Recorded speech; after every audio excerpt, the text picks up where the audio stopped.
অনেক অনেক আপুরা এসে আমাকে জিজ্ঞেস করেন, আপু পাকা চুল স্টপের কি কোনো সমাধান আছে?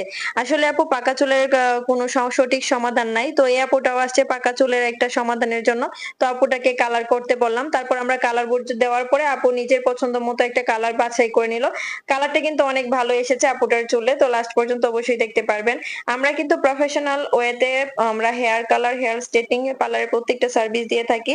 যারা হচ্ছে আমাদের সম্পর্কে জানেন না, আমাদের প্রোডাক্ট সম্বন্ধে ধারণা নেই, তারা আশা করি আমার ভিডিওগুলা দেখলে বুঝতে পারবেন।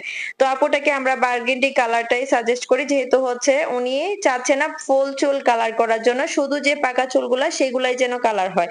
তো আপুটার দেখতেই পাচ্ছেন খুব সুন্দর একটা কালার আসছে এবং আপুটা অনেক বেশি খুশি ছিল। তো আপুটা যাওয়ার সময় বলে যাচ্ছিল যে, "আপু এরপর থেকে আমি আপনার কাছ থেকেই কালার করব। যদি কখনো আপনার কালার শেষ হয়ে যায় আপনি আগে থেকে এনে রাখবেন। কারণ আমি যখনই দেখবো আমার সাদা চুল বের হয়ে গেছে তখনই কিন্তু আমি আপনার কাছে চলে আসবো।" আপুটা অনেক বেশি খুশি ছিল এবং বলতেছিল যে, "কেউ বুঝতেই পারবে না যে আমার চুল পাকছে।"